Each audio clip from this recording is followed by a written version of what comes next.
from which was requested and to do what the game itself would actually render. Sorry, conflicting interests? I guess like compromise. Did you have to, what compromises did you have to draw between like what was kind of requested of you and what could actually technically be done? Environment art usually does have a fair bit of constraints on it. We have a texture limit, for example. Not exactly sure how many megs we get, but we usually we have a tool that kind of says, you're getting close to your limit, you're over your limit.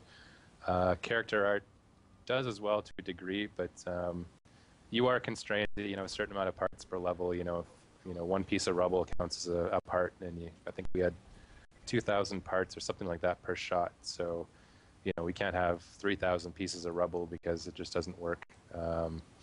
And then you have other things like lights and shaders and transparency. That it's a big balancing act, I guess. You can use tons of textures in one way, but then light maps, which are your shadows, you have to cut down on those. So like video game art is really all about compromise and just balancing, I guess. It's a lot more technical than a classical art.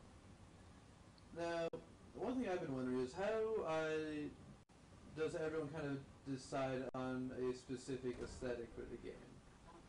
Like, you're going to sit down and, like, who tells you, is it going to be more cartoony, is it going to be, like, more realistic? Where do you draw the line, sort of thing? For Mass Effect, that was sort of decided before Mass 1 started. You do that in pre-production, so obviously they took a lot of inspiration from Sid Mead and just other kind of futuristic artists, and they just went with that. But obviously, like different areas, Tuchanka and stuff like that, you can't really carry the whole Sid Mead thing through because he doesn't really do ruins that much. So you have to keep on expanding past that. Mass 1 was fairly standard for that sort of thing, and like Mass 3, we go to more environments and more planets than any other Mass Effect. So you really do kind of need to expand beyond that, and it's usually the art director and concept artists, and then they work with the environment artists to kind of come up with something that everybody is happy with. But like Derek Watts, our art director, has a really strong vision for the game, so he's good at approving and disapproving what people are working on. Okay, and obviously you worked quite a bit with Mass Effect 3. What worlds in Mass Effect 3 did you work on, and what do you think was particularly impressive that we should take special note of in that world? I'm just trying to think what I can say that's been released. Well, obviously, yeah, like the Ancient City Tuchanka stuff. I mean, that was a big one. Just the whole Thresher Maw scene, all of that kind of stuff in there with the Reaper. That was all mine. That's probably what I spent the most time on by far. I did some of the stuff on the Citadel. Like you'll see a big nightclub in there. That was all mine. Yeah, I'd say probably like the Ancient City stuff and the nightclub were the two main things that I worked on, and I helped out in a lot of other areas as well. But those are the two areas that I'm the most proud of, I think. Okay. So when James 176 wants to know, would you happen to know how many planets we can explore in Mass Effect 3? Explore as in levels, or explore as in sort of like what you're doing right now with the scanning game, or what do you mean by that, I guess? I don't know, James, what do you mean by that? Clarify, and we will move on. Platformer BG wants to know what type of hardware do you use to make these games, or to make these environments? Like our Quadro, he asks, or whatever that is. Yeah, our computers are pretty hefty. I'm not exactly sure what the specs are, but we upgraded once or twice during the project, and I think we get them all through Dell, just because we have a really good deal with them. But yeah, they basically just try and give us the best computers they can get at that time, just to make sure that we're not slowed down by the hardware. I'd actually have to be on my work computer to tell you what it is, but they're pretty decent machines. Now, have you ever used that computer to just like run an epic game like Battlefield 3 on the highest graphics just for the fun of it? Oh yeah, no, I mean even like these aren't, it's not going to be like a $20,000 machine or anything, but I mean, you can get a decent computer for a few $1,000s that's it's comparable to what we work on. So it's not like it's something that is unattainable for everybody else. But no, everybody plays games at work. I play Battlefield at work and I play that at home as well. So, but yeah, it is like The Witcher 2, I think, was probably one of the more graphically intense ones I've played, and it was awesome at work. Nice. Wow, I can't imagine playing Witcher 2 at work. Those are some parts you have to avoid there, huh? Avoid for which, sorry? For The Witcher 2. They're fairly easygoing. I mean, obviously you don't want the wrong people staring at your screen at certain points, but it's all, you can call it artistic reference, I guess. So. Yeah, just pass off. I'm referencing. This is just collecting data for the future. Yeah. Chanel wants to know, do you have internal tech support, or do you guys just have a service who comes and fixes everything? No, we have a big IT department. They're pretty vital to what we do. Email goes down or our source control goes down, they get on that pretty quick. There's definitely a lot that can go wrong with the network and so on. And we're very network oriented. We work with Montreal and so on. So if that ever goes down. Sorry to anyone who has headphones. My dog does not like surprises and new people No problem. walked in. Hi, Internet. We're back.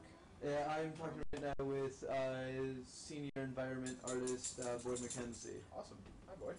Hey, how's it going? I can't hear you, but huh?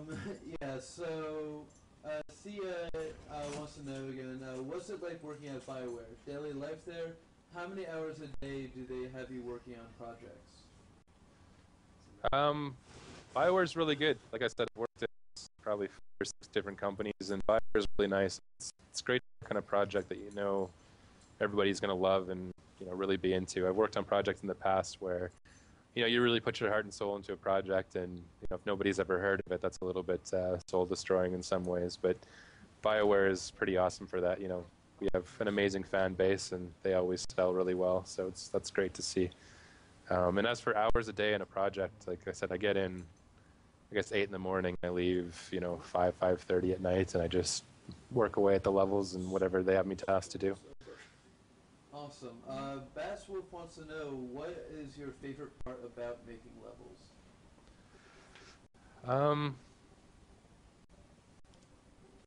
I guess kind of the end, when you see what you've made, and when it looks really great. There's a lot of points when you're making a level where you're not really sure if it's going to work out, or you're just trying to figure it out, and those are little you kind of got to work through those phases. But the end, when you kind of look back at it and go, holy crap, I made all that's pretty amazing. And like I said, like seeing my stuff on TV was great. I think I was talking to the animator that did the Reaper fight with the Thresher mod that you see, and we were both kind of messaging each other back saying, holy crap, Hulk Hogan saw our stuff, and that was pretty amazing. So he was at the VGAs that year. It was pretty cool.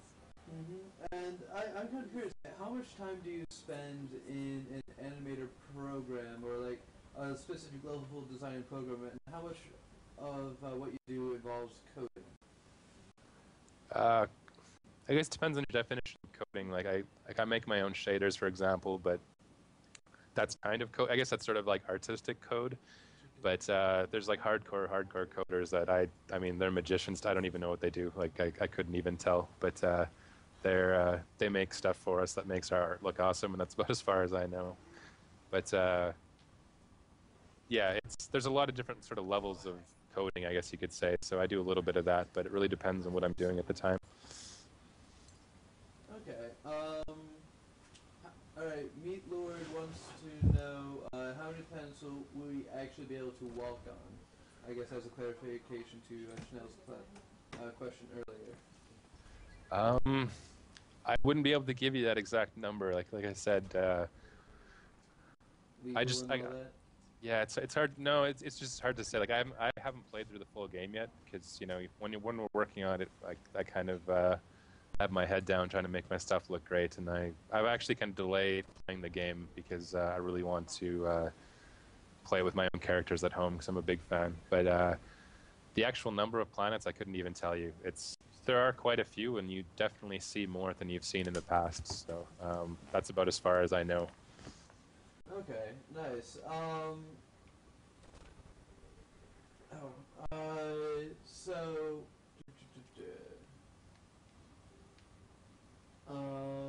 just quick reminder to everyone, we have matching donations going on for until 3 p.m. now, and I'd also like to again thank you very much, Boyd, for your $100 donation. Yeah, no problem. I encourage everyone to follow his lead. Trying to get the Paragon stuff back up. Heck yeah, I want to be a nice guy again. So, one sec, I gotta send a quick. Actually, I will say about the Renegade stuff in Mass 3, there definitely are some pretty amazing Renegade choices. There's some good Paragon ones as well, but the levels I've worked on, there's some pretty over-the-top Renegade choices. So if you like Renegade, there's some pretty killer stuff that you're going to see. Nice. So, what was the most just challenging environment for you to design?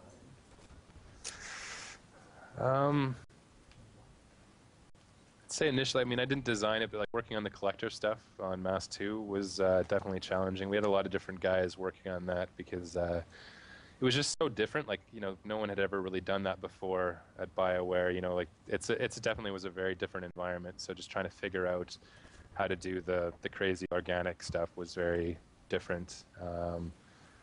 And like I said, like, you know, the ancient city stuff was, again, very different than the classic Mass Effect look. You know, it's usually, you know, futuristic metal and so on, whereas this was a lot more kind of Mass Effect / Uncharted in some ways. So that was kind of a hard balance. We used a lot of reference from a guy named Frank Lloyd Wright. He's an architect. If you ever want to look him up, he has some really cool buildings. You ever have watched any of the Alien movies, like Aliens versus Predator? When you go in there, that's all inspired by Frank Lloyd Wright. Look him up on Google Images. There's some crazy buildings that guy does. So I used him a lot for inspiration.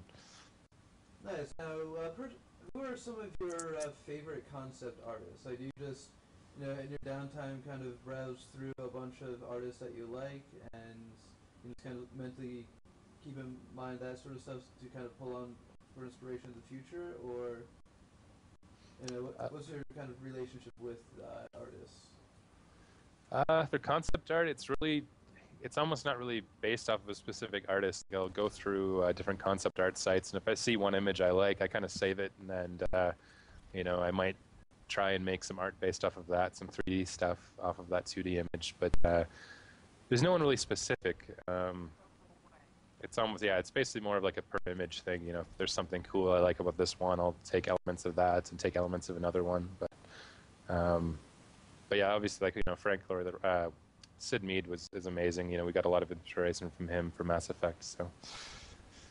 Okay, nice. And just one thing I was also kind of wondering, like, do the people who work on the game get the game for free, or are you guys kind of just stuck buying the game yourselves? Like, you know, congratulations, you worked so hard on this. Now pay us for it. Probably after 1 million hours, they don't want. No, we do. Like, we do get it eventually, but we might not get it day one. So I'm probably going to buy if I don't get it day one, I'm going to buy it. So, but we will get it eventually. Like, they were really good about when Knights of the SOTOR came out. We all got the big collector's editions and so on. So that was awesome. But for me, I'm in Edmonton, so getting everything from EA in Edmonton can take a little bit longer.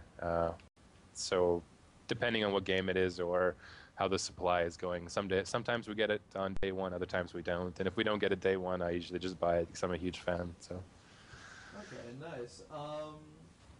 Nico, my Hurashi, I hope I pronounced that right. Nico, let's just call him Nico. He wants to know what game companies were your idols or inspirations growing up. Microprose, like, I don't know if you guys ever played, like, these are some older games, like Masters of Orion. Masters of Orion 2 is probably one of my favorite games of all time. XCOM, just love that stuff. Civilization games, like Sid Meier, he's amazing. I heard that guy talk, and he's just such a cool guy. For RPGs, Final Fantasy VII was huge into that one. Most of the Final Fantasies I've liked, except for that last one that came out. I thought that was kind of crap.